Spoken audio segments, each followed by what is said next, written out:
IoT is not expensive. In order to scale, This is going to be what I'll highlight. reputation is unquestionable. Like, it's the one thing that you just do not ever risk.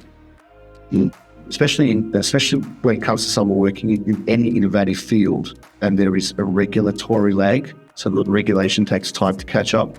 Standards are your best friend. So based on data you guys capture, there is no recipe about blueberry muffins. No. Unless it's a cookie. Okay, cool.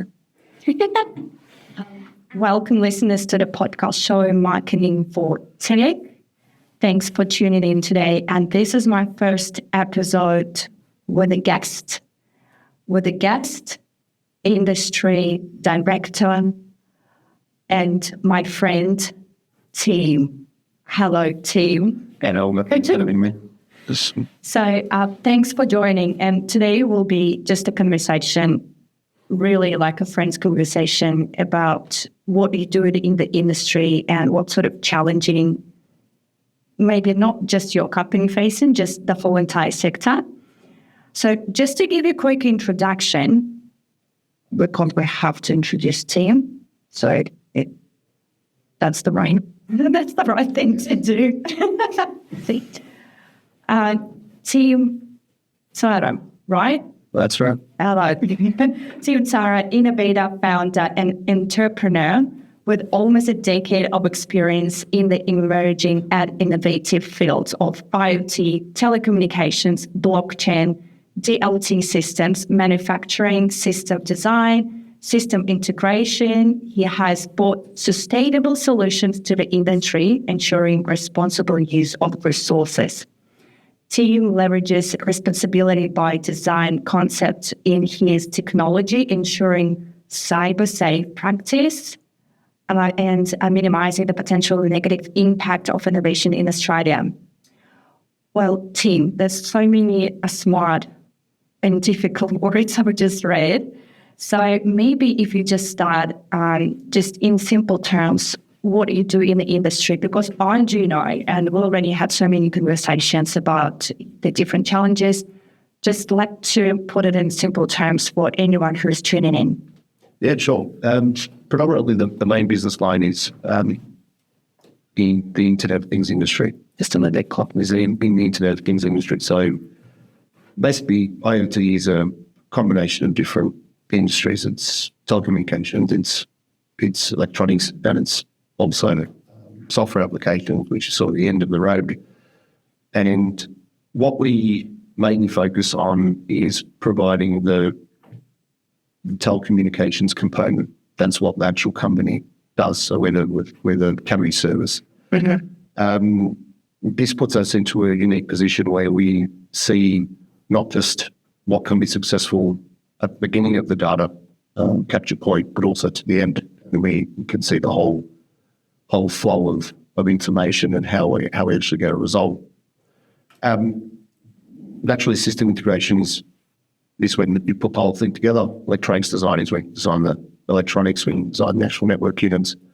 And we basically focus on ensuring that whether it's us or our partners or our customers get the best possible quality IoT service. Now, IoT is so broad that we'd probably be here for 3 hours if I had to explain what the actual industry does, but it virtually touches me. Okay, extend the booking.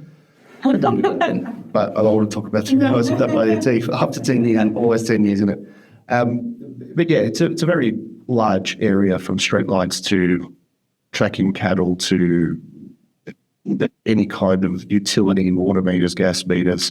It could be monitoring environmental data inside of an office building, outside, street lights. Could be pretty much every area, every industry somehow touched by IoT. And I guess I should also say that one of the main points and how they actually referred to IoT previously is Industry 4.0. Yeah, and the next one is Industry 5.0, which is Industry 4.0 plus artificial intelligence. Right. Artificial intelligence. We'll probably touch on this a little bit later in the podcast. But I know that you have the specific telecommunication license that it's just, a handful of companies in Australia have that. So what do you think it's the main, not a challenge, I would say, but probably the regulations part of it? Why is it so hard to get, and why it's not, not lots of people actually can do what you do? So what's the uniqueness of it? In our situation, we're lucky. Our team is heavily knowledgeable in risk governance and compliance, RGC. Mm-hmm. And when you go down the path of any kind of innovative technology, you generally find that people will substitute the buzzword over the existing industry. Yeah. So in the case of artificial intelligence, as an example, it's a computer program. And it's a computer program. In the case of IoT, it's telecommunications, or it's software management, or it's data management, or it's electronics. Okay. When you go down that sort of path and you look at other industries, blockchain and crypto, people made it out to be something with a buzzword, but it already exists. It's just written with different words. And one of the dangers of one of the pitfalls that I saw early on was getting caught up in the buzzword, because you can get caught up in it and you can justify it to yourself that crypto is not currency, but there are rules around currency, and it's a security, and it's whatever it's deemed as, that's what you have to work in. So just because you accept it to yourself, you've told yourself, no, I don't need to deal with that. And it's a really big danger to a lot of companies going down that mentality. If you think that just because you're innovative or you're a startup, you're not bound by the rules. Mm-hmm. So the best way to get around it is to actually put your pride and ego aside and say, okay, what is it that I have to comply to from a legal perspective? Mm-hmm. Not I want to do it, or these stopping me from doing it. No, there's very good reasons why that these regulations exist. And some of them are outdated and they're getting rewritten all the time. But whatever you do, whatever sort of type of innovation path you go down, don't just select a lawyer or an advisor who he seems like, or she seems like, or they seem like they know a lot about what they're talking about, unless they're specifically knowledgeable in that area. Mm-hmm. Don't really put too much of a risk of your business on what they're telling you about, basically, their advice. What's that saying? That if you do something, if you don't do something right, then you do it twice. Oh, yeah, that's right. I don't remember the saying, but you sort of... it's sort of different language they're trying to... Yeah. And if you don't do it right from the start, if you don't set your business up right, you're going to find out in 3-6 months or years where you've got customers who they will have to change the whole system and settings on anyway. So you might as well just invest the time and the effort at the start and make sure that you're doing it. But time is money, It's just like when you could accomplish something by XX, whatever, the time the deadline you set up for you. But if you're doing something wrong or not exactly right, so you'll probably spend more time and you're fixing it. And it's same as I've posted pods to everyone. So how important it is to have an advisor or maybe a consultant on someone who's helping you, who's actually have this experience in this particular area in this sector. Because there's even if we're going back to marketing, because the strategies, even like the strategies, execution, all the approach, so different. If you we talk about like healthcare and technology, Yeah. or if we're talking about e-commerce or we're talking about real estate, but all these approaches are different. And when you go to the consultant just because you like, I don't know, the picture or the website or something like that, it doesn't mean this particular consultant or advisor or lawyer or accountant or someone like this will actually provide you with the right advice at the right time, and there's like the money can be wasted, the time can be wasted, and even like your reputation as well. Yeah. So if you're not doing it right. But when you started, so what, if you can tell us maybe one or two challenges you had at the moment, because you said you're over like 10 years in the industry. So what challenges you had that time, and whether you still have these challenges or the industry having still challenges? Well, the biggest challenge we had was how our industry can be broken up into manufacturers or users. Okay. Right. So, in another way of just sort of polarize it, it was a chicken and the egg situation. Mm-hmm. Where we're going into IoT.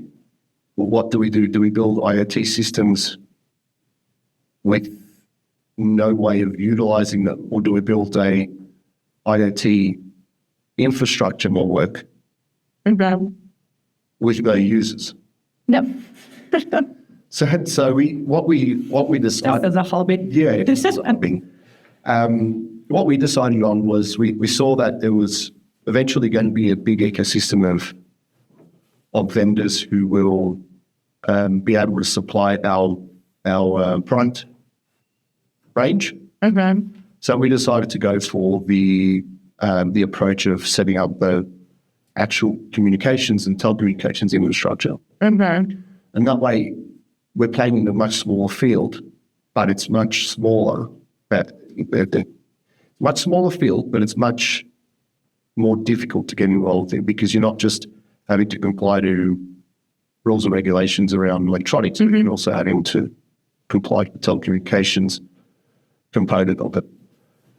So that was our biggest challenge of getting involved in an industry that we knew that was nowhere even near even starting to develop. We were literally part of the ground day oneers in Australia in this industry.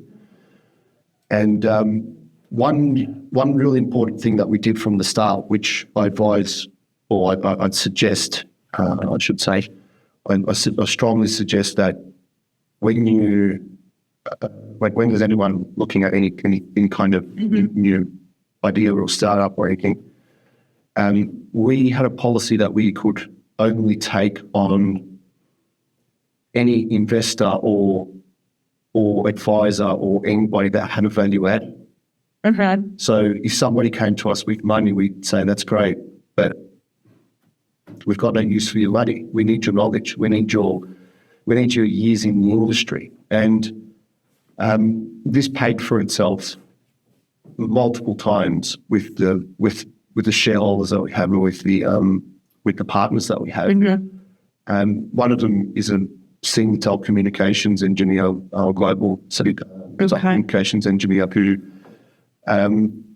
once upon a time used to build the 2G and the 3G telecommunication standards and networks for large. Australian based? No, California. Okay. In Taiwan. And the other one is almost 40, well, I'd say now, close to 40-year-old veteran of the electronics membership. So being in an area that heavily relies on components and electronic knowledge, when there was recently a component crisis, a lot of people don't know, but there's component crisis, GPS module could get. I didn't know. Thank you, Oliver. Yeah, one That wasn't in my particular area, so that I would know what to say. 99 or 98% of the world's silicon crystals that are used in the crystals that are used in GPS modules in one, they're grown in one factory in Japan. Right. And around just before the time of COVID, it burnt out. So what was on the market was on the market. And just having the knowledge of somebody who was in the industry for so long managed to sort of not just keep our company going, but also allow us to deliver when a lot of other larger companies had no stock. They were telling customers that they were looking at 18-month wait lists, and our customers from elsewhere are seeing shipments every single week. It was just going out the door.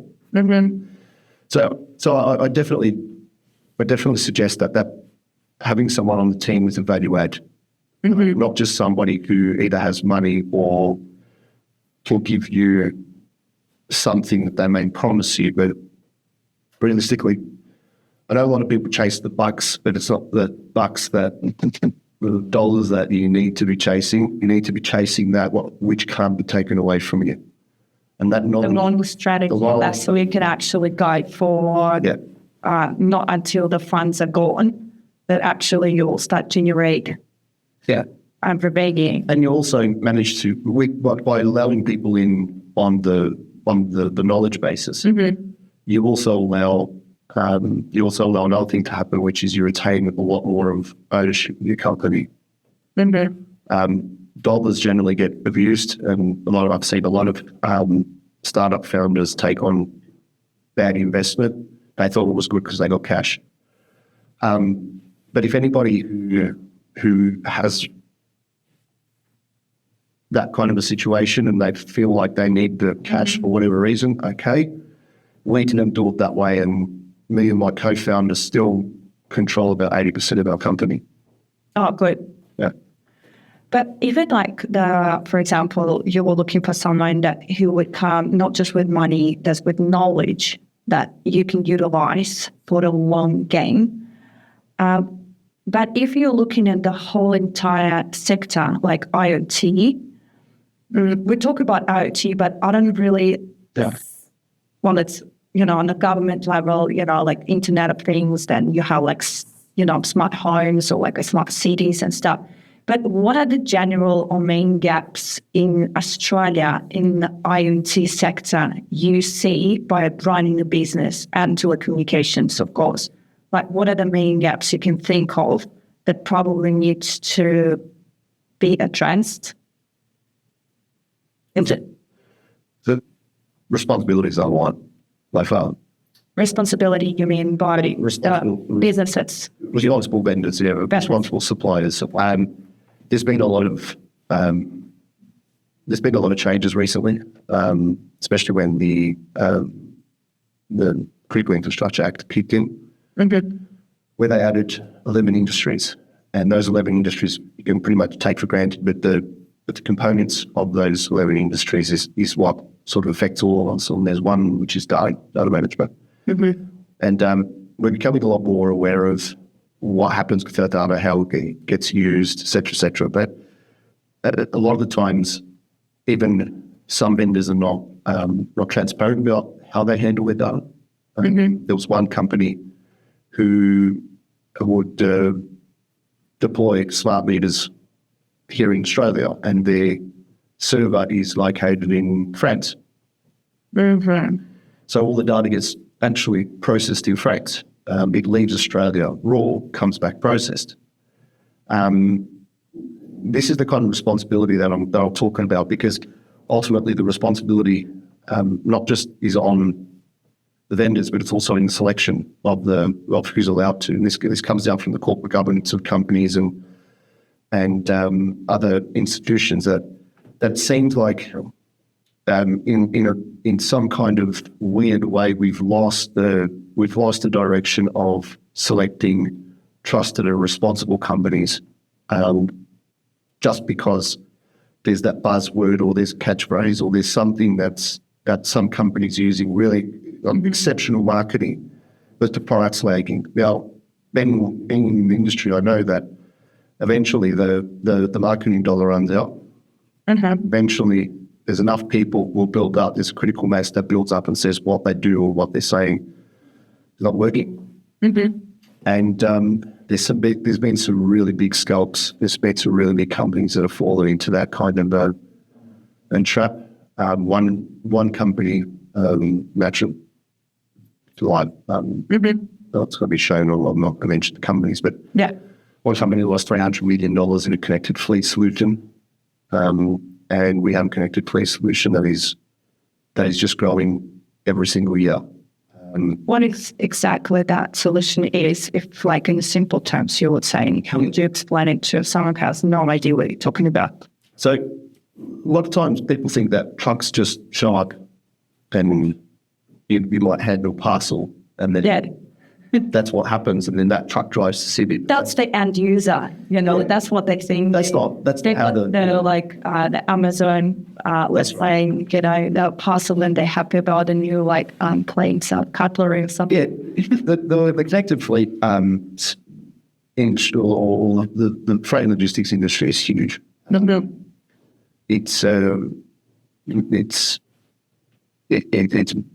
mesmerizing to think how many actual items are used. We're talking about tens of thousands of items just moving around, being managed every unit, and I'm not talking about parcels. I'm talking about the supportive everything units. Everything. So generally speaking, what will happen is when someone hands off a parcel, it then gets picked up, goes to a local centre. That local centre then picks it up, allocates it, that this parcel's going to Brisbane. It gets put to some form of transportation assistance device, like a cage or a box, crate, and then that gets put to a larger centre, and the larger centre will eventually get to Brisbane. And in that one sort of hour that the parcel might be in that location, you might have 30,000 parcels go through there simultaneously. And IoT has allowed people to, our IoT system allows any kind of an operations manager or any kind of a operations personnel to log in on their mobile phone while they're in the operation zone and actually do an inventory check, and they can do an inventory check around Australia, all just by opening up there. So there's a lot of these kinds of problems that we don't know about, especially with. I think that one of the biggest challenges of IoT is people think that it's there to somehow replace the person's job. So it's like how they think about AI. Yeah. I think IoT is a little bit different No, I mean, the thoughts are similar. Yeah. It's like, okay, there's, the new thing, then it's like replacing whatever I do. But it's helping with tracking and connecting and...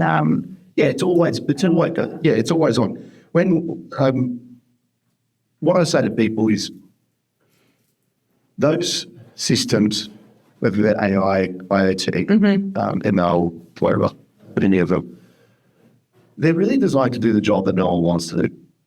Like who actually grows up wanting to be a water meter reader? Nobody, right?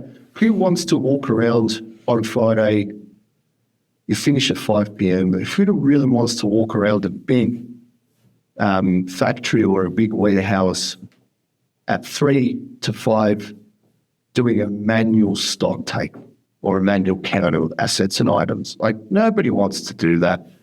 And this is where these emerging technologies, they're really designed to help humans, because no one wants to do that job. No one, one example, another one that no one wants to do is, no one wants to clean a shopping centre or city parks, Mm-hmm. but it has to be done. Mm-hmm. So what we can do is we can make it as least sort of mundane for people. And look, with the connected bin solution, there's a sensor in the bin, and it lets people know when. When it's getting full. Yeah. Now, previously, that used to be done by somebody having to drive up to the bin, put their head over it, and have a look. Right, so maybe 80% of the time that they were working, they were just looking into bins and driving to the next one. That's not really fun. No. Like, it's not really productive. It's not anything. But at the same time, if they don't drive around, But it's not efficient. No, it's not efficient. It's like you're paying for labor, let's say, for something that he will be driving around. They can do actually better work and more important, I would say, and more efficient tasks. Yeah. Rather than just like checking bins all the time. You're just like, are they full or not? Oh, that's not full. There's not full. And, and that's it. And 5 hours of your work is gone. Yeah, there's other things too, like illegal docking. It's illegal to actually throw, if you're at a restaurant or a shop or something, and you've got a council bin on the front of your shop, it's actually illegal to throw your food leftovers and everything into the bin. But that happens. Restaurants don't want to pay for a skip and all that, so or a bin. So they pay for, they'd rather keep the money and then obviously the council bids.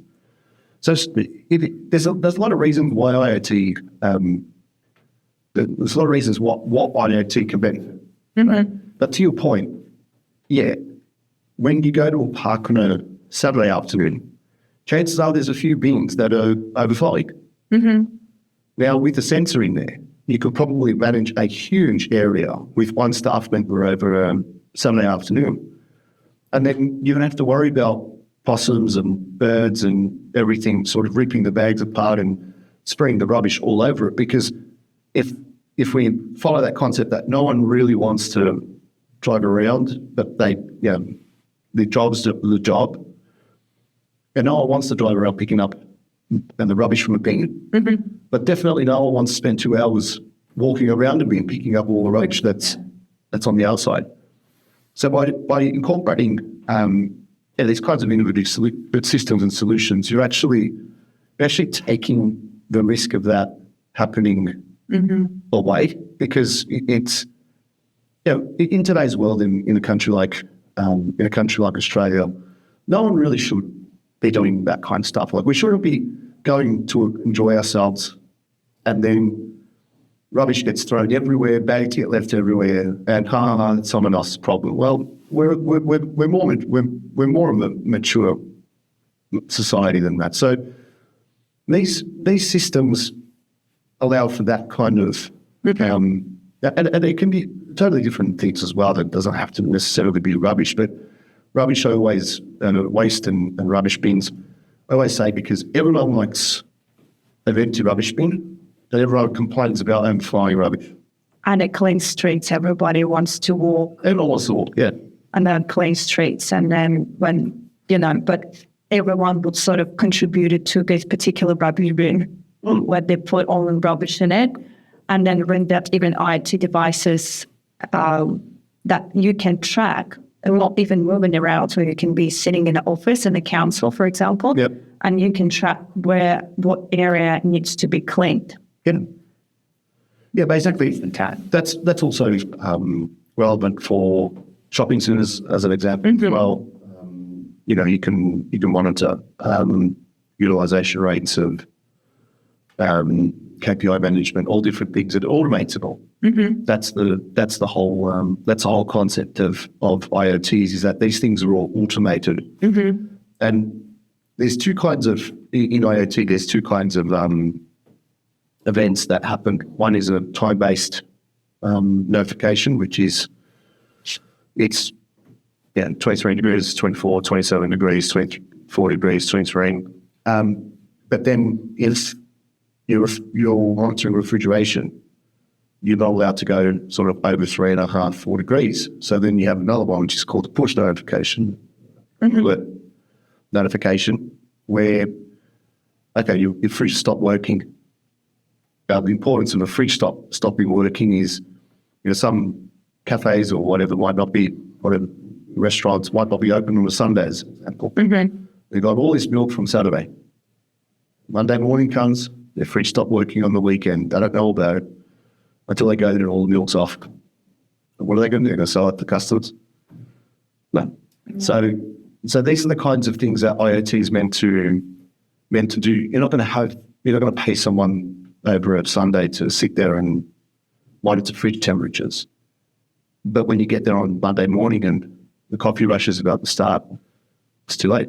You need to know something. And you start losing money. So Start losing money. we're talking about dollars, and you start losing money straight away, because today the customer is just like, okay, so you're not serving coffees, and you will probably make like $100 within like, I don't know, 30 minutes straight away, and then you're losing it.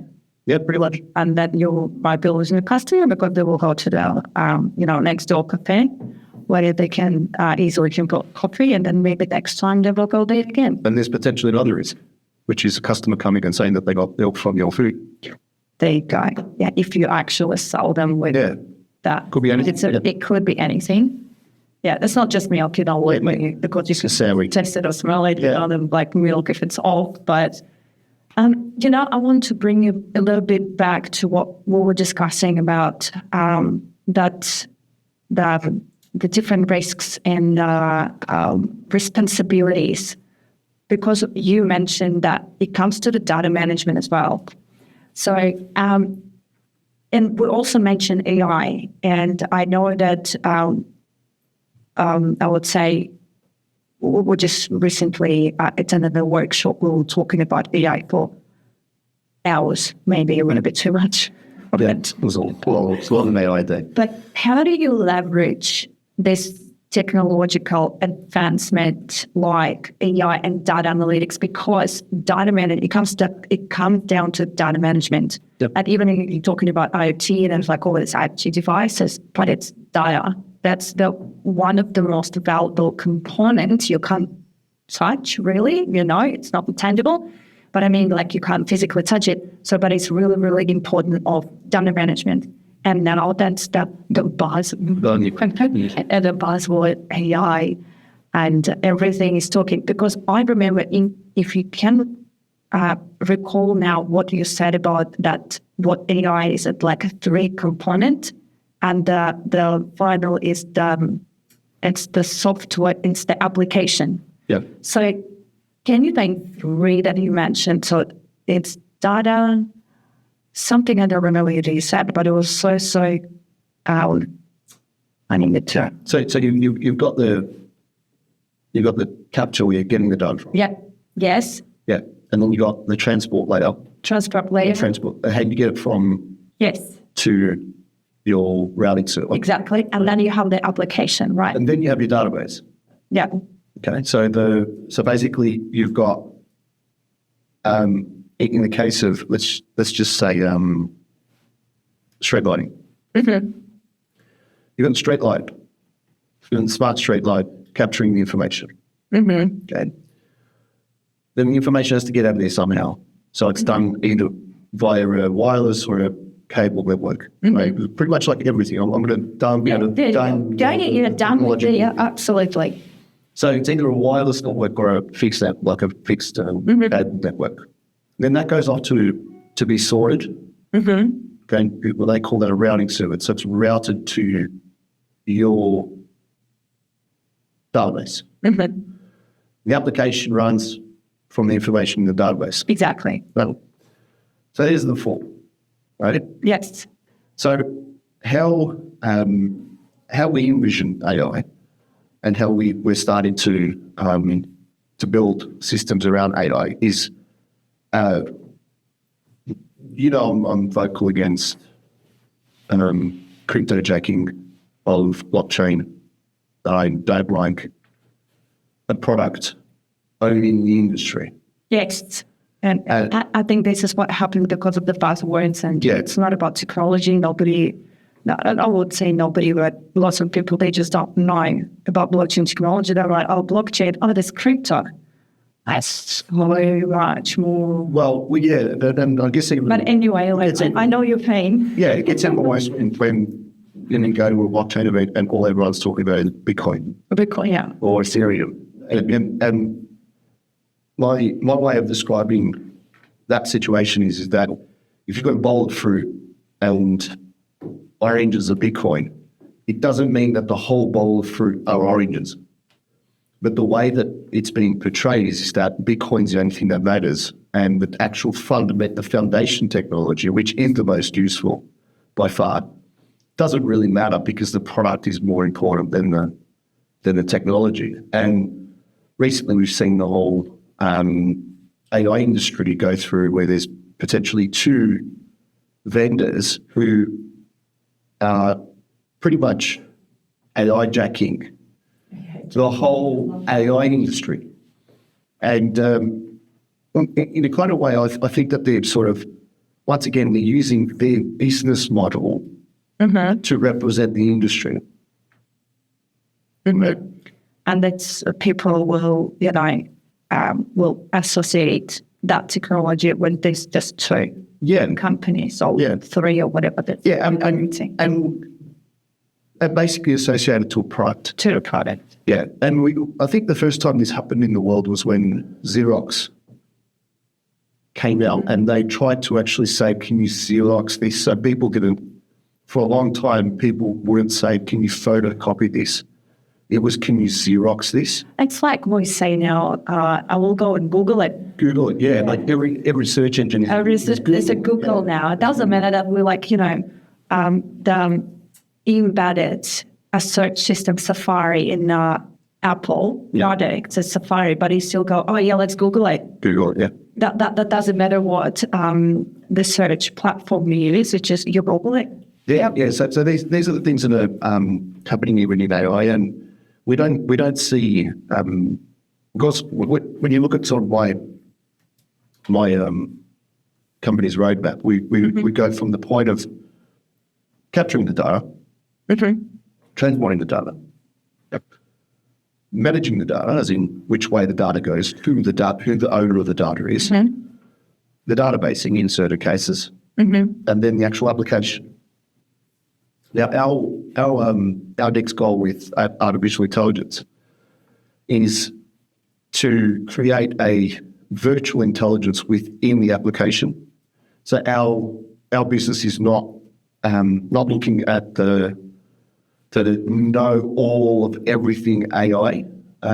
So if we're talking about supply chain management, which is what the frame that these companies do with some motor vehicle companies, the way we envision our artificial intelligence or virtual intelligence systems to operate is when someone has a question of, what's the lifespan of one of my returnable packages, then the artificial intelligence or the virtual assistant will say, on an average, out of the 3,000 that you've got, their life is 19 months. Okay. How many of my packages go missing from Dubbo? How many of my packages? Well, what's the utilisation rate of my returnable packaging in Perth? These kinds of questions, and then instead of having the human doing the report in some other application like Power BI or something, the virtual intelligence or the virtual assistant effectively within the actual application will come up with these. Yeah, we'll dive in. It will dive in and we'll do it. There's the answer. Yeah. And you can ask it to put it into an Excel sheet. You can ask it to potentially put it onto PowerPoint, and it'll go off and do it. But it won't be able to answer how to make blueberry muffins. And I always say this because relativity in artificial intelligence or virtual... So based on data you guys capture, there is no recipe about blueberry muffins? No. Unless it's a cookie. But you see, this is where the governance and control of the business comes into play. Put yourself into the position that you're a business owner of a supply chain company that deals in automated parts. If your staff are using an artificial intelligence system to predict the optimal fishing times based on tides, you failed as a business owner. Because you didn't put the right risk protection in. Yes. Right? And the risk there's no risk in staff looking at tides. But if you're not controlling the artificial intelligence or the virtual intelligence to what its task is, you're letting everyone around you down because they shouldn't be using it for anything except for operational requirements. It would pretty much be like having an internal IT system and then one of the icons having the Facebook button. Because staff are just going to drift. Yes. Right? The other thing I noticed with, and one of the other things that I advocate within this space with my customers is that I believe that humans have a series of layers that I've seen and witnessed with customers. That it comes from confidence, comes from competence, it comes from knowledge, it comes from embarrassment, comes from ego, comes from anger, frustration. And when some staff, you could see it on the staff, some of them are just really good at one kind of a line of what they're trying to achieve. It could be recovery, like how do you recover something once you've lost it? But how I can see a sort of compartmentalized AI assisting is that all of those inputs are put in the back and they're kept. So if Olga's doing a particular search, then Olga's search history gets looked at and analysed.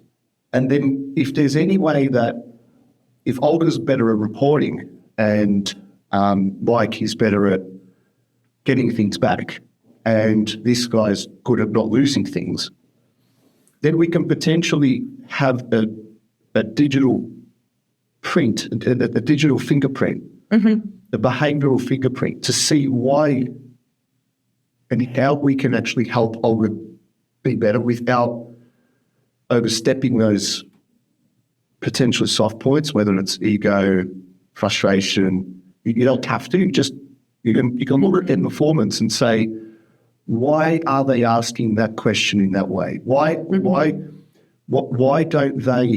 don't they ask these questions? Why aren't they asking that? And I think that So it comes down to the operational stuff as well. Yeah, definitely. And it's really not about. I don't see AI taking frontline staff's jobs. It's not really there. It's there to provide them quick answers. Because we know that one of our systems, as an example, gives a 15-minute update nationally of where things are all around Australia, from Hobart, Launceston to Darwin, Cairns to Perth to Gladstone to you name it. That means that we have limited in the interactional opportunity to 15 minutes. Because in 15 minutes, it can be a different answer. So we have to, and the company owners have to think in a way, how can we make our staff more responsive within the quick time frame that we've given them. Now, 15 minutes in a landmass 1.4 times the size of Australia, of Europe, that's the size of Australia. That's huge of an area. It's a huge area to actually monitor and manage. And we're putting staff onto a limit of 15 minutes before they get information, before the information's gone. Or it's new information. Okay. So don't get me wrong, it's much better than legacy systems where you input data once a week, and then your snapshot of everything happening was once a week. Once a week. And then you had to go back while everything was moving, and you started on Monday, and everything was different because it's already gone. Yeah. The asset's gone. It's probably on the road to Toowoomba. But you don't know. Yeah. But now we kind of know. And I really think that the use of something like AI will allow the staff who are their frontline in any kind of a business a more efficient way of getting that information that they need right there and then. Because it could be 15 minutes, in some cases it's an hour, some cases it's 3 hours that we've got on management cycle. But the AI I can see helping the staff member not really go around trying to interpret numbers on a dashboard, but they can just ask the question, there's the answer. You know, even like when marketing stuff, I found AI is just helping to my business being quicker and more responsive. Even when I explain other people how to use some of the tools, it's just it will make your life easier. Yes. So it will make the response quicker, more accurate. Because as a human being, sometimes you can just, you probably haven't had your coffee yet, and like something slipped, like you didn't see some data, and the report can be not accurate. Which is with AI coming on board, it can be just much quicker, and people can focus on strategy or business development or any other areas rather than focusing on just like putting this Excel spreadsheet together. Yeah. It can be really annoying. And, as a human being, you can just maybe just miss side information. Like going to the, probably I just want to tie it to a little bit to maybe not as technology, but still related to what you do. So how normally, I know some of your clients, and we're not naming them, but just how do you communicate the value of the proposition of your complex technology to some of new potential customers that you might not be familiar with the technology? So because like one of the events you been part of was the manufacturing expo, and then for example, some people that maybe like they know they need solution, but they don't know how the solution look like, how it sounds like, and what it has to be like, what steps they need to take to make sure they're onboarded properly. So how do you explain? Because sometimes, like, for example, if I'm talking about marketing and someone is just like, okay, I need help with this and this and that. And when we taking, diving into the business, how they operate, what they do, I said like, they actually need more business development and sales rather than marketing. Like maybe you need to start with figuring out your business operations before you start everything. Like you don't have enough resources. So sometimes people think they need that because they don't know about any other options available. So how would you explain your value proposition of your technology, what it does to people never heard about IoT and all devices? I try to explain it in a way where I use a lot of allegory. So I use a lot of different ways of sort of... like those oranges. Yeah. But basically, I've come to the conclusion that my first assessment is actually on the customer. Now, we've got a really good track record within our company. We have delivered every single project, even the ones that didn't go ahead. That didn't go ahead not because our technology, our TRL wasn't, the technology readiness level wasn't up to standard, and they had restructuring or COVID hit where we had a lot of projects there. But we're roughly at about the 95% success rate on our projects and the delivery, whether pilot phase or adoption phase. So one of the first things I do is I assess the customer, whether the customer actually has the ability or competency to actually fulfill what they want to do. Okay.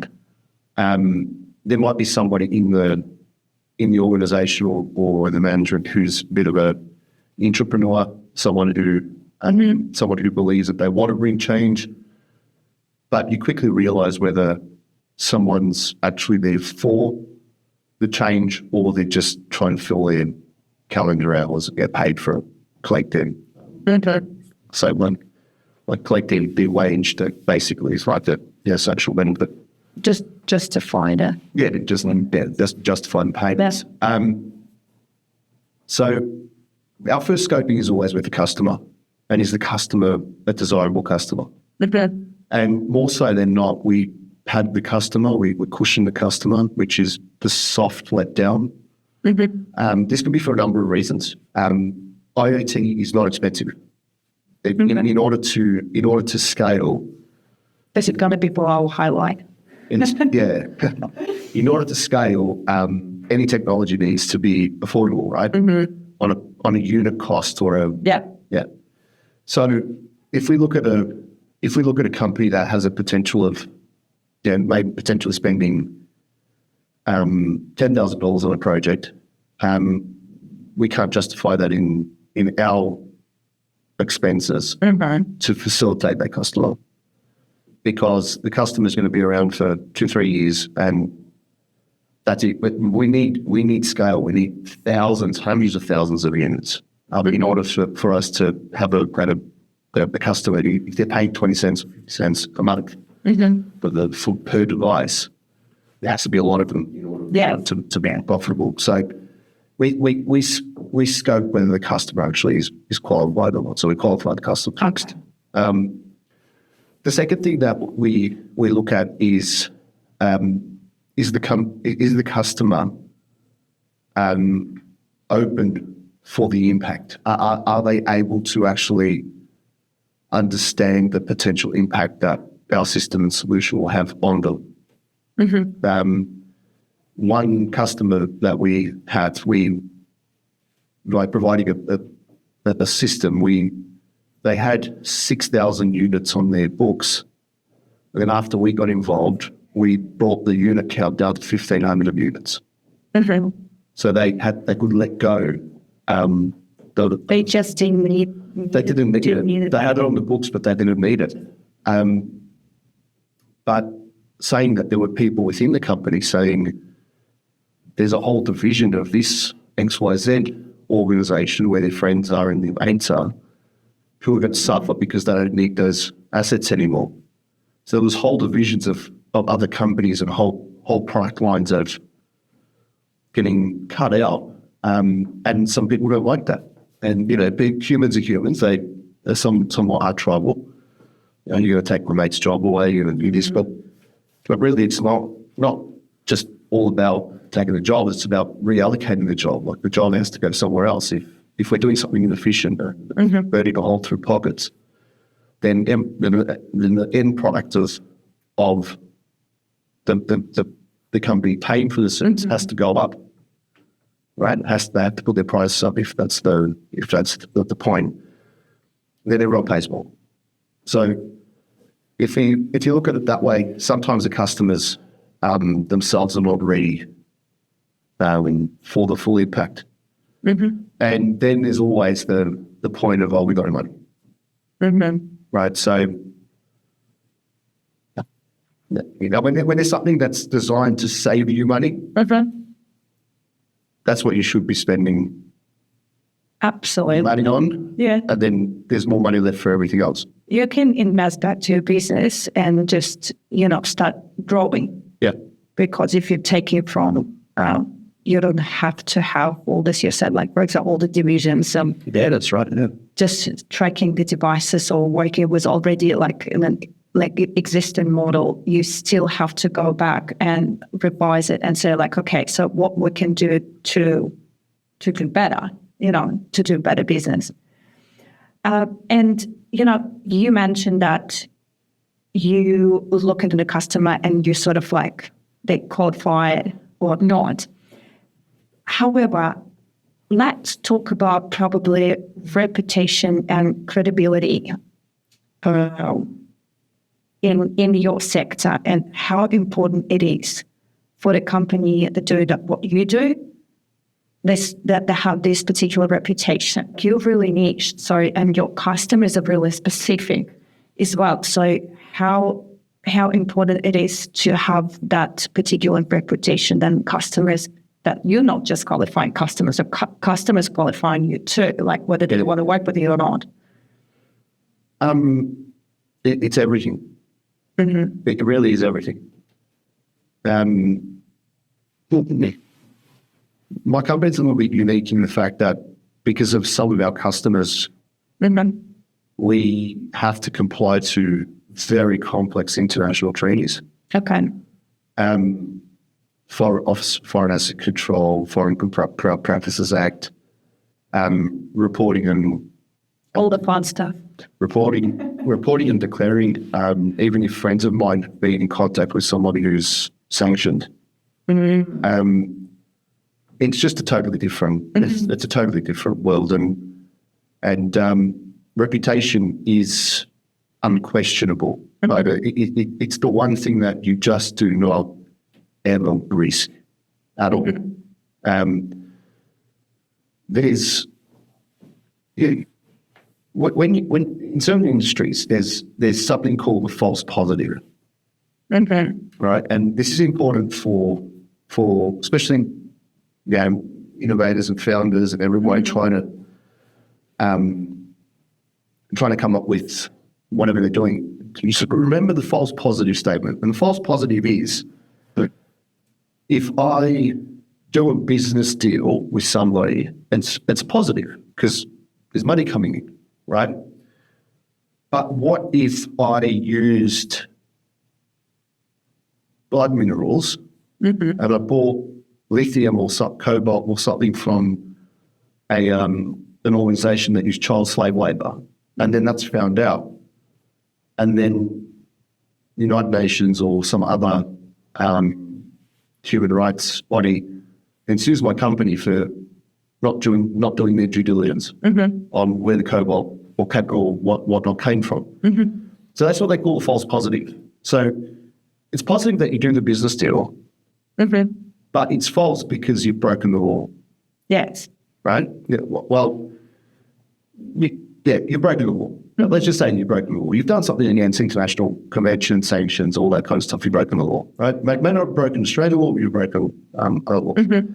And another point of sort of false positives was the crypto exchange in America. Well, they weren't actually in America, but because the financial transactions happened from American bank accounts and American, they received the fine. Okay. That's the $6.4 billion fine. Yep. Even though they weren't in the country. Yep. But they were promoting, they were doing all that stuff. So marketing overlap crosses borders with the digital, with the World Wide Web. Okay. But it just goes to show how if you don't ensure that your business practices stay within that area of your risk governance, that eventually, if you get big enough or you do too much of an unfavorable business deal, there is repercussions, that there will be something that comes back. And the crypto is just the crypto exchange is just an example. There's hundreds of them that even locally here in Australia, there's potentially a lot of companies operating in industries where they don't have the right to. You mean license or? Well, yeah, it could be a license from a permit. It could be in certain industries it might not even just be a license. It's down to governance standards and how you actually set up. Like AI is an example. There's no license for AI, or there's no certificate for AI, but it would come down to the same best industry practices and industry guidelines that say data management. Data management, I was going to say. Yeah, So where the data is stored and how it's managed and where it goes and how it's been used. And because everybody's like, as you mentioned, AI, so everybody got so excited about generative AI. And then just like, oh, that's it. I don't need anyone else.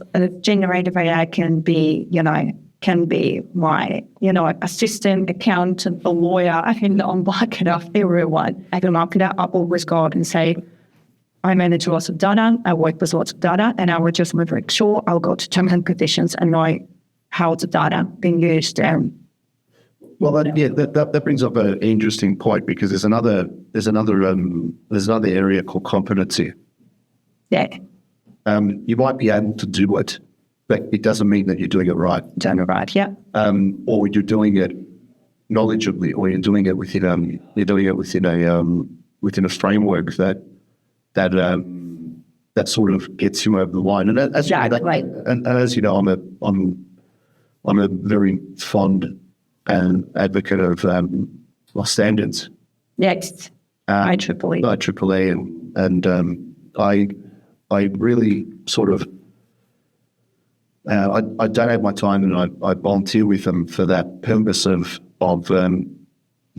especially when it comes to someone working in any innovative field, and there is a regulatory lag, so the regulation takes time to catch up. Mm-hmm. Standards are your best friend.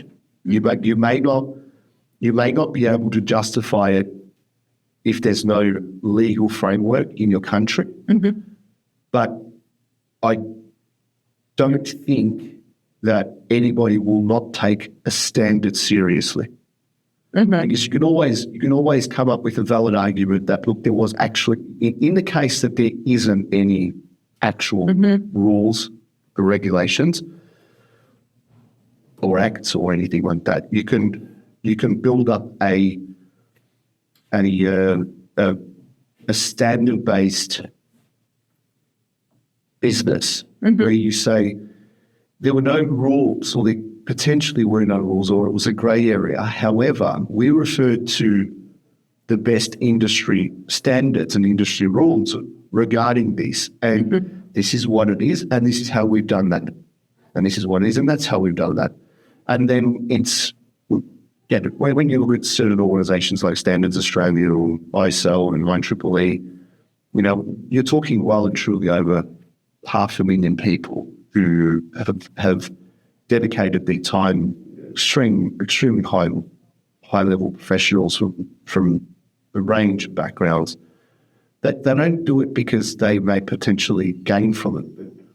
They do it because it gets everyone talking the same language. Everyone uses a known API. That speeds data transfer rates up. It allows governments to adopt a particular standard, mm-hmm. and then interoperability between governments and companies and mm-hmm. all practices sort of speeds up, which is the whole concept and idea of business today, is do it quicker, quicker. And these are really important for people starting off on their innovation journey. Mm-hmm. Because it doesn't matter what you do, there's hundreds of thousands of standards regarding any kind of thing, whether it's USB connector or the LAN cable or how you recharge your device. There's standards of your Wi-Fi settings. I mean, Wi-Fi works off 2.4 and 5 gigahertz. Mm-hmm. They're standardized. Mm-hmm. So if you're making a product that's Wi-Fi based, you're not going to come off with your own Wi-Fi standard. You're going to use the existing one.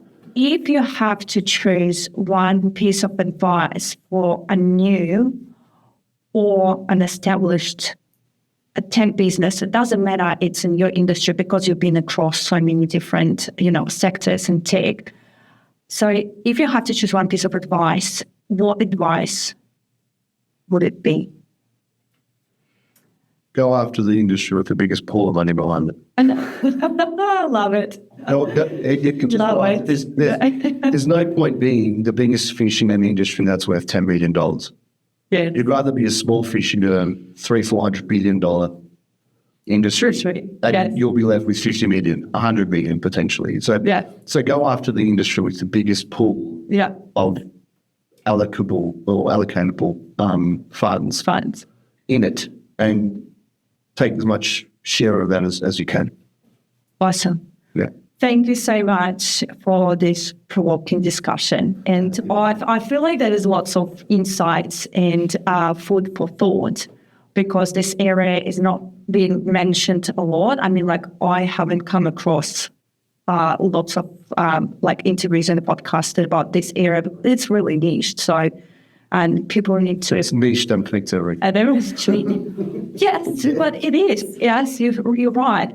Well, it was great having you on board for my first interview. Thank you so much. And all the listeners, feel free to share your thoughts, experience, or suggestions on the topics. And until next time, you stay creative, adaptive, and empower your brand.